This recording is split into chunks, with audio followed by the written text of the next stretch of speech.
All right, hey Coach, thanks for joining us. So I want to take us back to last year. Mm-hmm. You guys are 21-5. You're third or second in the Frontier League. Your team is solid on both ends of the floor, right? You get on the bus to go to the state tournament, and take us through what that was like, because that never happened. Well, obviously it ended up being one of the most emotional, days of your life, especially as it pertains to being a coach and having to, explain things to your kids that you don't have an answer for. Whether you're a coach or a parent or a teacher, you know how difficult that can be. You always want to have answers for them. And, we got on the bus. We knew that there was a little bit of possibility. NBA games had already been canceled. Some college teams had already started backing out. And so it was leaning that way, but it was still kind of surreal that you wouldn't play. All the way up to the point where we got on the bus to head there. We were the first game of the state tournament, the noon game, and Emily came down during walkthrough that day and talked about the possibility that the OSAA was in meetings and that kind of thing. And so we just said, hey, we can't really talk about not playing. We've got to be, our mindsets have got to be focused. Got on the bus, headed there. Obviously it's a short trip from here to ORU. And as we were pulling in, one of the girls from the back of the bus says, Coach, it says on Twitter that the game is canceled. And so I said, well, I'll walk in and see. By now we're parked. And I get off the bus and walk in, and all you see are media members disconnecting laptops and, people working at the Maybe Center taking signs down and that kind of thing. And I just mentioned to one of the guys, I said, so I guess we're just not going to play, or we're going to reschedule. What are we going to do? And the guy goes, we ain't playing. Wow. And that was it? That was it. That was it? That was it. So here you have a bus full of players. You walk back out, obviously. I can only imagine.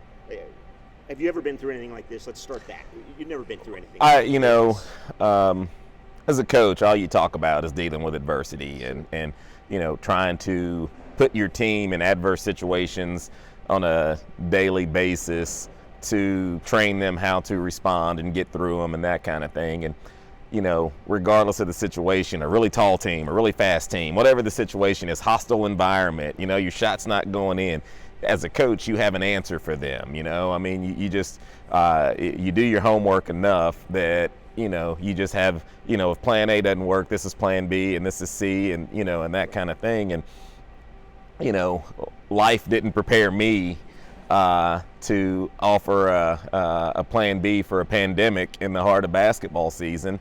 As a history major and a history teacher, I studied all of the pandemics and things throughout the world that had happened throughout time. But it's just something you read about and you knew that, okay, this is what happened because of this. Living through one never really entered my mind. So neither did coaching through one. Right. So what's your conversation then with seniors as the days passed and we all realized this was not going to happen? Well, it was tough. Because we held out hope that it would still happen. And if you remember, that was a Thursday, and pretty much over that weekend, Union Public Schools, the city, the state, everybody pretty much shut it down for a while. Quarantine, stay home, draconian era, don't come out kind of thing. And the toughest part of that is my daughter was a senior. So I was living with one of those seniors. She was as best of friends as you could be with a handful of the other seniors. And so they're in constant contact, obviously, which puts me in constant contact either directly with them and their parents or through my daughter. And, there was hope every day. But as the days ticked, and I'm talking about the course of the next week, I really felt like if we didn't play that next weekend, it wasn't going to happen. And I think at that point, I had to say, ladies, it's not going to happen. Right. It's just not going to happen. I'm sorry, but it's not going to happen. Right. Totally out of your control. Correct. Yeah. So let's fast forward. Let's fast forward to this year. You walk in. What was the mentality of your team day one? Were they ready to get back to? Oh, absolutely, Okay. absolutely. Because it wasn't just those seniors that were left hanging in the balance. You know, you only get you get 4 years of high school sports. If you're really talented, you get to play 3 at the varsity level. So that's a very narrow window. They have the opportunity to win a state championship. If you get to that tournament, you know, you got a 1 in 8 chance. That's a decent chance. And not to take anything away from any of those teams, they're great teams. And those other 7 teams, any of us, I felt like, had the opportunity to win that thing. But that also included us. Right. So when you're in that situation, as a competitor, you know, your livelihood, your life pretty much revolves around how well you compete, and you don't get that opportunity to compete, it leaves a sour taste in your mouth. So to answer your question, we show back up this summer with the opportunity to start doing some workouts, and we went out on the football field. We didn't go indoors. We didn't get near each other. There was a lot of rules, and we talk about those rules on a daily basis with what's going on here. And the only thing that I, instead of trying to explain, you know, the CDC says, or the doctors say, or, you know, this person says, or the bosses say, all I quantify any of those things with is, listen, I want to compete. If they tell me to wear that mask and I can compete, I'm going to wear that mask. If they tell me to wear 2 masks, I'll wear 2 of them because I want to compete. You know, I don't know what line I would have to get to before I would say I'm not willing to do that in order to compete. And I think that when the girls ran that through their mind, they were like, yeah, if we need to stay apart from each other while we're here and do this and do that so that we can compete, I'm willing to do that too. And so I've been proud of the way that the girls have been, we haven't been perfect, but willing to wear their masks in practice and condition with masks on. It's not the easiest thing to run when you got that mask on, but they've done it, and we've done a really good job to get to the start of the season with as few setbacks as far as COVID is concerned as possible. And it's here, and we just got to stay diligent and hope that we can get to the finish line. But how does it go? It's not what I would say normal yet, but it's getting close. Right. You know.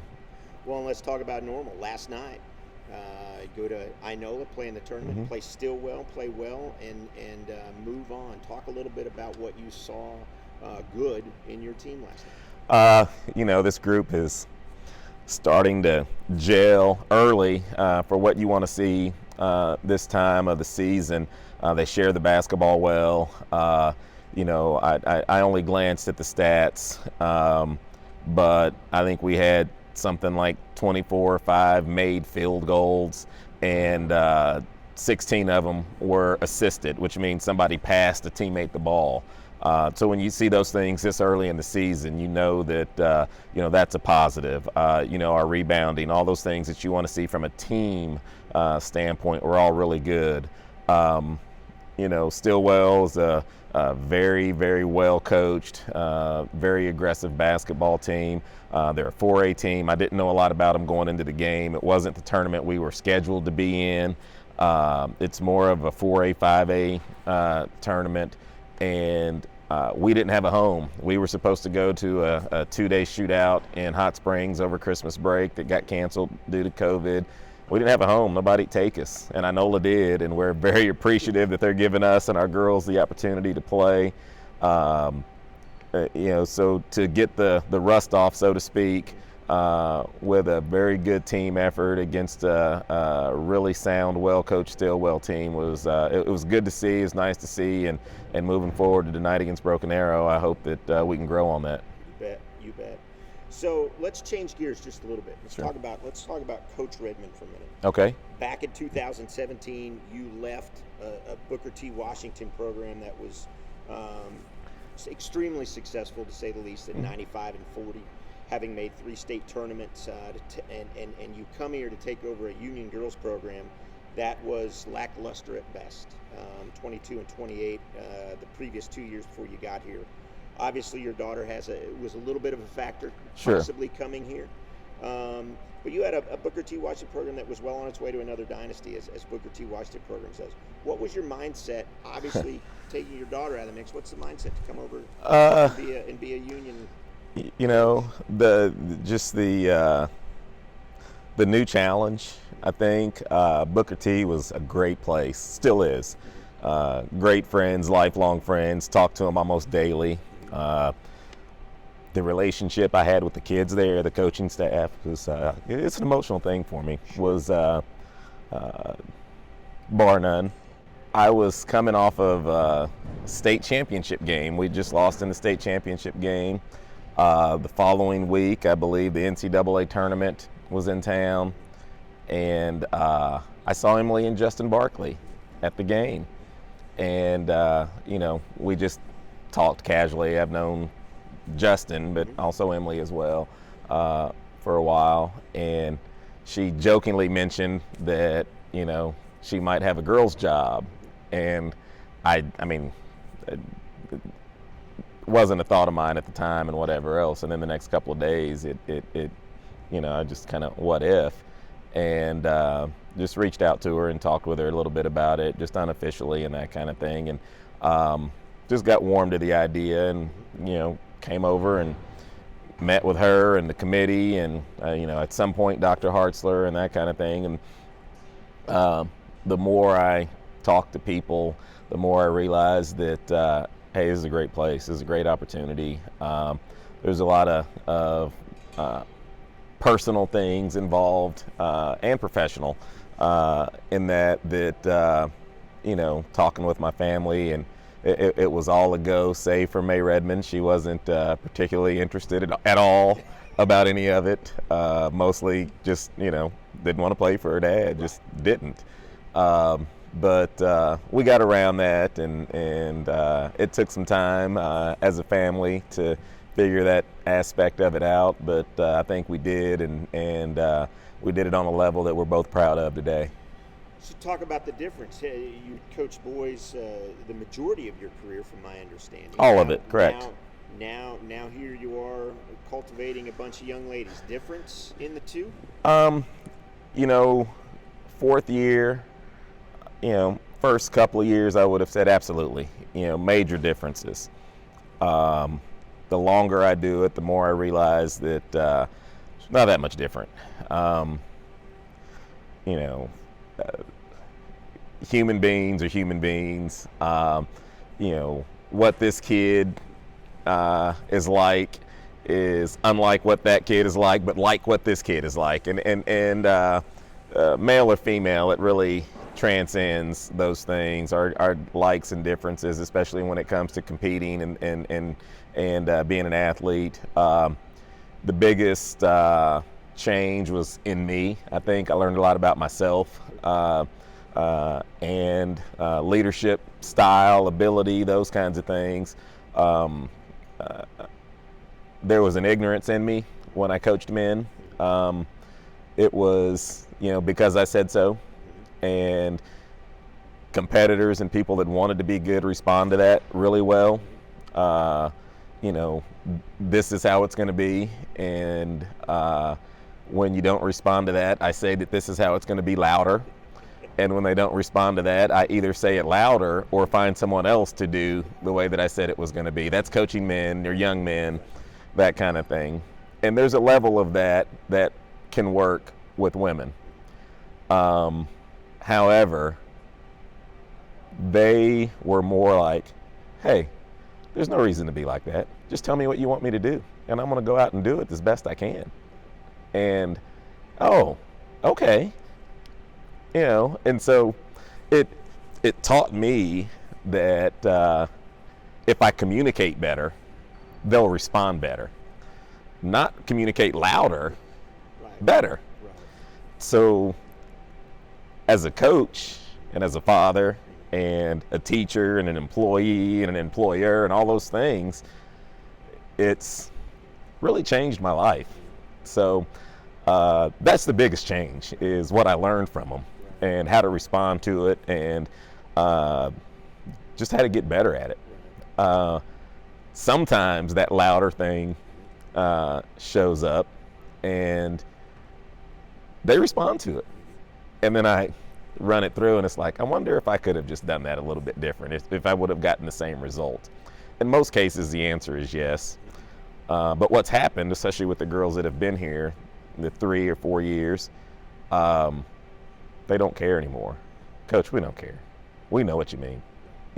So I said all that to say I think it's more about relationships, whether it's coaching boys or men or girls or women. If you build a relationship and get them to know who you are, allow them to know who you are, and you get to know who they are, whatever your style is will work. But it's the relationships, in my opinion, that make it work. Right. That's pretty good stuff. So switch back to the season. Your first 3 home games: Broken Arrow, Booker T, aforementioned Booker T, Owasso, which is immediate following the Christmas holiday, tournaments. It's go time, like early on. There's no absolutely, fluff absolutely. Well, we know with the Frontier Conference, there's no off nights at all. You can look at the cross scores and you can think that these 2 or 3 teams are the better teams going into the year. These 2 or 3 teams, are kind of having down years, and then look at their scores and it's like, why was that score so close? Or how did that team beat that team? You just can't take anything for granted. We show up and prepare every single day, every single practice, every single walkthrough, every single game like it's the state championship. And our thought process is if we do that and we get to the state championship, the moment won't be too big for us. So when Broken Arrow walks in here tonight, I'm going to coach it like it's the state championship game, and I'm going to expect my players to execute like it is. So we want every team to show up here or wherever we're going to play and give us a championship effort and force us to have to raise our mindset, our effort, our energy, our focus to that level. One of the most exciting things for me this time of year is hearing you say, Broken Arrow, Booker T, Owasso, tournaments, those kinds of things. And I'm like, yeah, it's that time. It's that time. And, let's be honest, we've had a pretty good run the last couple of years. Broken Arrow would like to stop that. Booker T would love to stop that. Owasso would love to stop that. We can't have a night off, or it won't look very good for us. So I know that. Our girls know that. We prepare with that understanding, and hopefully we'll come out and play with that understanding. Is there, speaking of all those programs and many, many more, privately, is there, and I don't need a name of a high school, but is there one high school or one game that you circle on the calendar every year and go, hey, if we win this, that's huge for our program?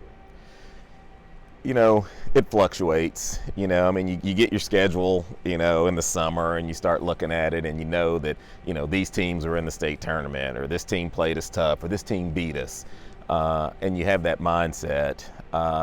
And so you think about those games, but you also know that, for instance, we go over to the PCI, the Putnam City Invitational, every year for a couple of reasons. One, we get out of town, we travel, we bond together on the road, we play teams from the West, and those teams that we play over there in that tournament give us an insight of what the other side of the state is looking like. And so we look forward to those.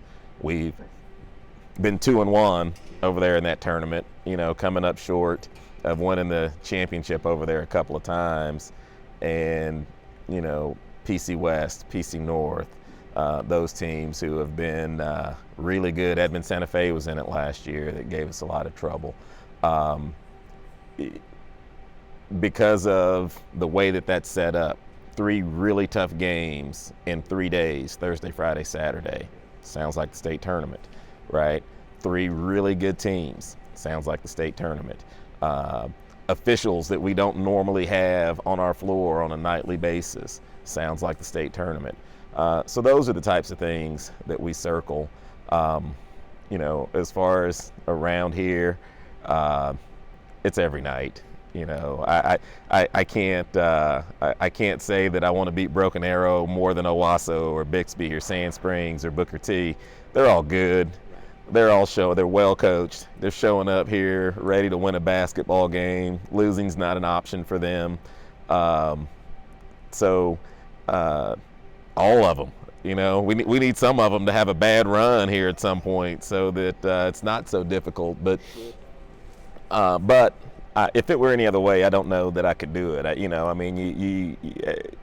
You want to have those types of tests on a nightly basis so that you can coach for those types of tests on a daily basis.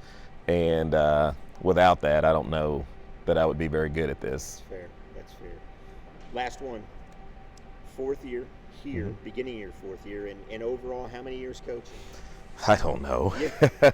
I'm 47. More than 10. Yeah, I'm 47, which, I started this right out of college. I even coached a couple of years, my last couple of years in college. I don't know, 25, 26 years. 25, 26 years. So let's frame it with that.